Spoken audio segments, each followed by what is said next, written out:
Hi guys සුබ දවසක් වේවා කියලා ප්‍රාර්ථනා කරන ගමන් අද දවසේදී මම කතා කරන්න බලාපොරොත්තු වෙනවා අලුත්ම ක්‍රමයකට කොහොමද Facebook page එකක් හදන්නේ කියලා. ඉතින් මම ඔයගොල්ලන්ට A to Z කියලා දෙනවා Facebook page එක හදන විදිහ. ඉතින් ඔයගොල්ලන්ට මොනවා හරි ගැටලුවක් ආවනම් මගේ දුර්වලතාවයක් දැක්කන ඕනෑම දෙයක් ඕනෑම යෝජනාවක් කමෙන්ට් සෙක්ෂන් එකේ කමෙන්ට් එකක් වශයෙන් දාන්න. අපි යමු වීඩියෝ එකට ගිහිල්ලා සියලුම කාරණා කතා කරමු. එන්න අපි වීඩියෝ එකට යමු.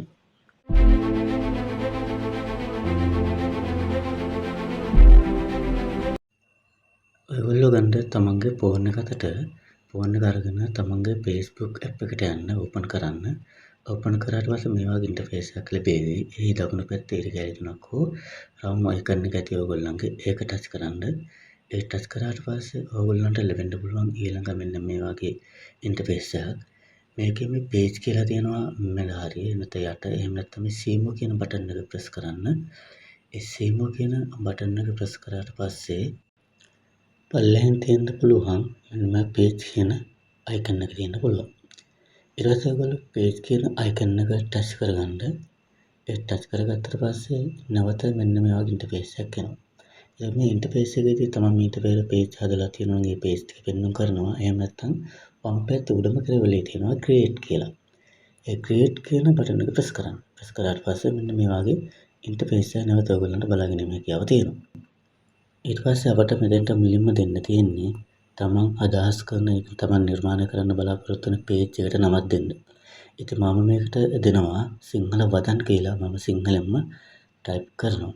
ටැප් කරලා next බටන් එක ගිහුවට පස්සේ මෙන්න මේ වගේ නැවත ඉන්ටර්ෆේස් එකක් එනවා. මෙතනදී අපි දෙන්න ඕනේ search කරලා අපි Facebook එක search කරනවා. අන්න ඒ වගේ search කරද්දී එන්න ඕනේ මොනවා වගේද කියන idea එක තමයි මෙතන තියෙන්නේ. ඒක business එකක් කරනවා නම් music වෙන්න පුළුවන්. ඊට පස්සේ health වෙන්න පුළුවන්. ඒ වගේ තමයි කැමති කැටගරියක් මෙතනදී දෙන්න පුළුවන්. ඒක තමන්ට දෙන කැටගරියට අදාළ එකක් දෙන්න පුළුවන්.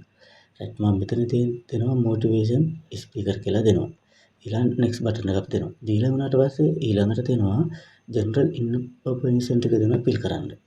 ඊට පස්සේ general යටතේ තියෙන bio එක. ඒ කියන්නේ තමන්ගේ page එකේ උඩින් ලස්සනට දාන්න පුළුවන් වදනක් මොකක් හරි තියෙනවා නම් තමන්ගේ page එක මොනවා හරි විශේෂ idea මොනවා හරි තියෙනවා phone number එකක් දාන්න තියෙනවා. ඔන්න ඒ දේවල් දෙන්න පුළුවන් මෙතනට. right මම දෙනවා මගේ මෙතනට සිංහලෙන්ම දෙනවා. හැම දිනාටම සිතට ගැළපෙන සිතට දැනෙන සිංහල වදන කියලා දෙනවා. මෙතනදී ඔයගොල්ලන්ට අකුරු 500ක් දක්වා දීමේ හැකියාව තියෙනවා. මෙතෙන්ට ෆෝන් නම්බර් දෙන්න පුළුවන්. තමන්ගේ මොන හරි ගෲප් වල ලින්ක් දෙන්න පුළුවන්. ඕනෑම දෙයක් මෙතෙන්ට දෙන්න පුළුවන්. අකුරු 500ක් දක්වා දීමේ හැකියාව තියෙන. ඊට පස්සේ දුන්නට පේන්නේ නැහැ. ඒ හින්දා ඕනම තොරතරමක් දීමේ හැකියාව තියෙනවා. ඊට පස්සේ මම මේ විදිහට මගේ ජීවිතයට ආදරේ තෝරගන්න ඒ වගේ විශේෂ දේවල් මට ගැලපෙන දේවල් දෙනවා. ඊට පස්සේ තවදුරටත් පල්ලෙහාට ගියාට පස්සේ contact වෙනවා. contact යටතේ website එකක් තියෙනවා දෙන්න පුළුවන්. ඊට Gmail එකක් තියෙනවා දෙන්න පුළුවන්. ඊට පස්සේ phone number එක දෙන්න පුළුවන්. මම මගේ phone number ධන 94ත් එක්කම දෙන්න. දීලා next button එක press කරනවා. right ඔයගොල්ලෝ next button එක press කරනවා. press කරාට පස්සේ ඔයගොල්ලන්ට මෙන්න මේ වගේ ඉන්ටර්ෆේස් එක නැවත බලාගෙන ඉන්න හැකියාව තියෙනවා. right එතකොට ඔයගොල්ලෝගේ page එක හදලා ඉවරද කස්ටමයිස් කරගන්න තියෙන්නේ. නැවත ඔයගොල්ලෝ මේ පල්ලෙහා තියෙනවා අනිස්ක්‍රීන් බටන් එකක්. ඒ අනිස්ක්‍රීන් බටන් එක ප්‍රෙස් කරන්නේ. ප්‍රෙස් කරාට පස්සේ මෙන්න මේ වගේ ඉන්ටර්ෆේස් එකක් එනවා. ඔයාලා මේ උඩ දෙකටම ටික් එක දාගෙන ඩන් බටන් එක බඳ. ඊට පස්සේ නැවත ඔයගොල්ලන්ගේ page එකට ඔයාලා අරන් එනවා. ඒ ආවට පස්සේ ඔයගොල්ලන්ගේ page එකට ෆොටෝ එකක් ඇඩ් කරගන්න පුළුවන්. ෆොටෝ එකක් කවර් ෆොටෝ එකක් ඔය දේවල් ඇඩ් කරගන්න පුළුවන්. ඊට පස්සේ මම ලෝගෝ එක ඇඩ් කරගන්න මම ලෝගෝ එකක් හදලා තියෙන්නේ. ඔයාලට අවශ්‍ය නම් කමෙන්ට් එකක් දාන ලෝගෝ එකක් මම හදලා පෙන්නනවා. ඊට පස්සේ තියෙනවා ගැලරියට යනවා. ගැලරියට ගිහිල්ලා තමන් හදාගත්ත ලෝගෝ එක මෙන්න මේ වගේ අප්ලෝඩ් කරගන්නවා. right අප්ලෝඩ් කරගෙන කවර් ෆොටෝ එකත් අප්ලෝඩ් කරගත්තට පස්සේ ඔයගොල්ලන්ට මෙන්න මේ වගේ ඉන්ටර්ෆේස් එක ලස්සනට බලාගෙන ඉන්න හැකියාව තියෙනවා. දැන් ඔයගොල්ලන්ට මම ඉස්සෙල්ලා සිංහල වදන් යටතේ මෙන්නේ BIO එක ජෙනරල් යටතේ අපි දුන්නා.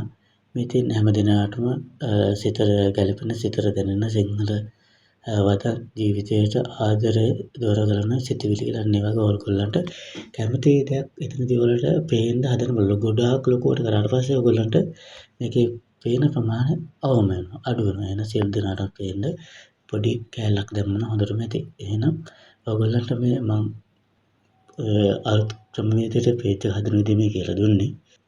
ඔයාලට මොනවා හරි ගැටලුවක් තියෙනවා නම් කමෙන්ට් සෙක්ෂන් එකේ කමෙන්ට් එකක් දාන්න. මොනවාම හරි අඩුපාඩුවක් තියෙනවා ගැටලුවක් තියෙනවා නම් දාන්න ඕනම දෙයක් හදාගන්න ෆ්‍රී මම හදලා දෙන්න ඕගොල්ලන් වෙනුවෙන්. ඉතින් ඔයාලා මගේ channel එකට ඇවිල්ලා නැරඹීම පිළිබඳව සියලු දෙනාටම ස්තුතිවන්ත වෙනවා. ඒ වගේම මගේ channel එකට like කරන්න, comment කරන්න, ඒ වගේම ඔයගොල්ලන්ට අනිත් අයට බලන්න share කරන්න කියලා ඉල්ලා සිටිනවා. හැකියාවක් තියෙනවා නම් subscribe කරලා තියාගන්න තවත් වීඩියෝ බලන්න පුළුවන්. සියලු දෙනාට සුබ දවසක් වේවා ප්‍රාර්ථනා කරනවා. අද සම්බන්ධ සියලු දෙනාට සුබ දවසක් වේවා.